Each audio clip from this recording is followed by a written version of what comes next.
JBNN keep you informed. I'm Michelle Jones. Before we get into the news, please remember to like, subscribe, leave a comment, and to share the news with someone today. Now onto the news. Man fatally shot and policeman wounded in alleged confrontation in Spanish Town. A man was fatally shot and a policeman injured during an alleged confrontation on Thursday in the community of Ebonyvale, Spanish Town, St. Catherine. The injured corporal, who is assigned to the St. Catherine South Police Division, was rushed to hospital and is reported to be in stable condition with non-life-threatening injuries. The deceased has been identified as Damian Martin, a resident of the community. Reports are that a joint police team, acting on intelligence, went to a premises on Lignum Drive in the area where they came under gunfire. During the exchange, Martin and the police corporal were shot. Martin was transported to hospital where he later succumbed to his injuries. The police reported that a gun was recovered at the scene. Additionally, a man was taken into custody for questioning. Police seized 16 guns and ammo at Kingston warehouse. A joint operation between the Jamaica Customs Agency JCA and the Firearms and Narcotics Investigation Division FNID of the Jamaica Constabulary Force JCF resulted in the seizure of 16 guns and over 250 rounds of ammunition at a warehouse on Marcus Garvey Drive in Kingston on Wednesday. According to reports, at about 10:27 a.m., the JSA was conducting a routine security screening when anomalies were detected with a shipment. The FNID was alerted, and during a thorough examination, 16 pistols, 259 rounds of ammunition, and 25 magazines were discovered concealed in the shipment. Director of FNID, Acting Senior Superintendent of Police Patricia Rowe, said the seizure is another reminder of the continued work being done to secure the Jamaican borders against illegal items. Every illegal firearm removed from circulation represents lives that are saved and put us a step closer towards a safer Jamaica, said Rowe. We will continue to pursue individuals involved in the trafficking of firearms and narcotics to further enhance the safety and security of citizens, he added. Police seek help identifying robbery and rape suspect. The Clarendon police are calling on residents to help identify a man accused of multiple robberies and rapes in the parish. The suspect, seen in photos shared by the police, is allegedly wanted in connection with 4 robberies and 2 rapes that took place in a 24-hour period. The police said the man is considered armed and dangerous. Anyone who has seen the suspect or has information on his whereabouts is urged to call the May Pen Criminal Investigations Branch at 876-822-2077 or the emergency number 119. Police named 2 persons of interest linked to grand spend disturbances. The police have listed 2 minus persons of interest in Grand Spend, St. Andrew, in connection with disturbances in the area. It follows Wednesday's fiery protest against the fatal shooting of a man from the community during a police operation. Assistant Commissioner Dr. Gary McKenzie, head of the Public Safety and Traffic Enforcement Branch, says the 2 men are among a group determined to create mayhem in the area. We know that a Dujan Walker OC Manafati and Busha OC Bin Laden, these are 2 persons that are trying to create mayhem. We are saying to these men that you need to report to the Constant Spring Police Station immediately.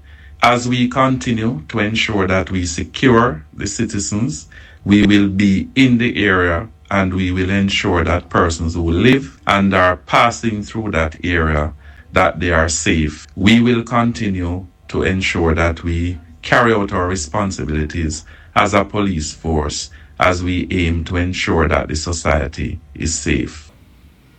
Jaden Gooden, otherwise called Six, was shot dead during a police operation around 4 a.m. Wednesday. A gun was reportedly seized in the operation. Residents of Grand Spend used burning debris to block sections of Grand Spend Road, Grand Spend Drive, Allardyce Drive, and the Shortwood Lane. The police say calm has since been restored to the area. 61-year-old St. Thomas man dies after being hit by a taxi operator. A 61-year-old St. Thomas resident died from injuries he suffered after being hit by a motor vehicle while walking along a road in the parish on Wednesday night. Issa Stewart, a handcart operator of Bamboo River in Morant Bay. According to reports, at about 9:20, Stewart was walking in the vicinity of the Morant Bay bus park when he was hit by a Toyota Noah motor vehicle that was being operated as a public passenger vehicle. He was taken to the Princess Margaret Hospital, where he was pronounced dead. The driver of the vehicle was warranted for prosecution. The Morant Bay Traffic Department is investigating the matter. School administrators urged to consult sex offenders registry when hiring staff. Children's advocate Dan Gordon Harrison is urging school administrators to use the sex offenders registry as part of the process to thoroughly check the backgrounds of potential staff members in order to create safe spaces for children. Addressing early childhood educators in St. James on Wednesday, Mrs. Gordon Harrison, who is also National Rapporteur on Trafficking in Persons, says that schools cannot depend on a paper quantification and appearances. Very topical now is the sex offenders registry and the fact that it's closed. But what is true is that it is not closed to someone who has a very credible and justifiable reason for seeking access. So my recommendation, as I've said before and repeated today, is that when you're recruiting prospective staff, contact the registry. Find out if John Brown, who has applied to work in your institution, is a registered sex offender, because if he is, that means that he's someone that you would exclude from exposing to people's children. So too for Mary Ellen. Find out if Mary Ellen is a convicted sex offender. And so that way we can ensure that we're having appropriate persons who are given direct access to some of our most vulnerable children. You have many principals, teachers, and other professionals within the school space who are getting it right, but we continue to see reports coming out of certain institutions that have challenges. And so where we stand is we have to have very strategic, what I call public education, so that persons who are in the institutions know what's appropriate and what's not. Because sometimes when we get the reports and our investigations department, for example, intervenes with the school, we learn that the teachers are very well intentioned, very much challenged and want to see a change in the behavior, but they're not sure how to navigate that process. Mland asked about footage on neighbor's camera, jury hears. A neighbor of murder accused Constable Noel Mland has testified that on July 13, 2022, the policeman expressed concern about footage that was possibly captured by cameras mounted on his house. The neighbor is the latest witness to give evidence in Mland's murder trial in the Home Circuit Court in downtown Kingston. Mland is on trial for the July 2022 murder of his 24-year-old girlfriend, Donnelly Donaldson, was last seen alive at the Chelsea Manor Apartments in New Kingston, where Mland lived in St. Andrew. Based on circumstantial evidence, prosecutors theorized that Donaldson was murdered inside Mland's apartment between July 12 and 13 in 2022 and her body disposed of. Beside murder, Mland is also being tried for preventing the lawful burial of a corpse. According to the neighbor, Mland called him twice on July 13 to inquire about the camera footage. He claimed that Mland told him that he was up for a promotion at his job and therefore wanted to know if the camera captured him walking by with a ganja spliff and whether the footage was stored. The neighbor said Mland mentioned that the institution he worked for would do background checks on him, and if anything problematic was stored on the cameras, it could jeopardize his promotion. The neighbor said he told Mland that the contents on the camera were saved, but that he didn't know how long they would be saved for. He told the constable that he would have to check when he got home. He didn't speak to Mland again that day. The 7-member jury in the case further heard that on July 14, while he was at home engaged in a virtual work meeting, Mland knocked on his door and tried calling him on the phone. He said he sent Mland a message on WhatsApp explaining that he was in a meeting. He said the policeman stood outside his door for approximately 15 minutes. Eventually, the neighbor said he managed to open the door. He said that having opened the door, Mland told him that a girl was by his place or gone missing. The neighbor claimed that Mland asked him if he could come inside his apartment to see footage from his camera. He said he granted Mland access to his apartment. He told the court that when he went to check the camera system to bring up the footage from 2 days prior as Mland requested, he realized that only footage from 2 of his 5 cameras was stored. He said the camera that was pointed to the parking lot, which could pick up Mland's vehicle, as well as another camera in the passageway between Block End being the complex were recording. The neighbor told the court that he saw footage on Tuesday, July 12, 2022, of a vehicle he said was Mland's come onto the complex.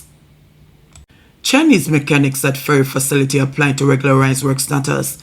Mechanics at the Chinese-owned Wholehearted Company Services have formally applied to the Ministry of Labour and Social Security for the regularization of their status.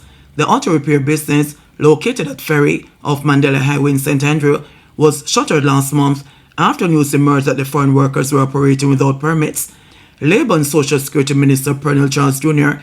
provided an update on the investigation into the operations of the business at Thursday's post-cabinet media briefing.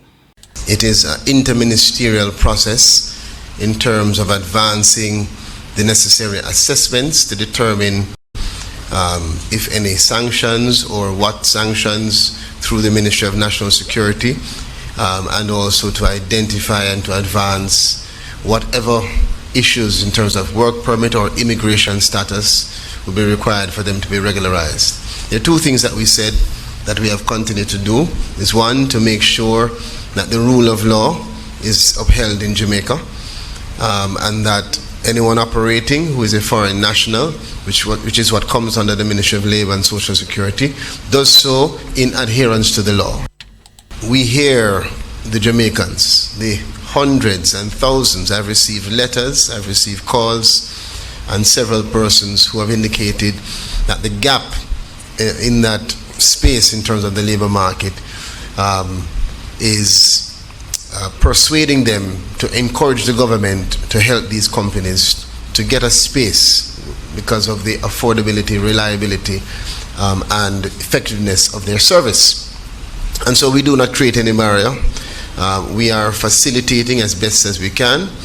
Once the law is adhered to, we are continuing to do everything we can to ensure that they can reopen as quickly as possible. JBN will keep you informed. Please remember to subscribe, like, share, leave us a comment, and click the notification bell to receive our daily news items.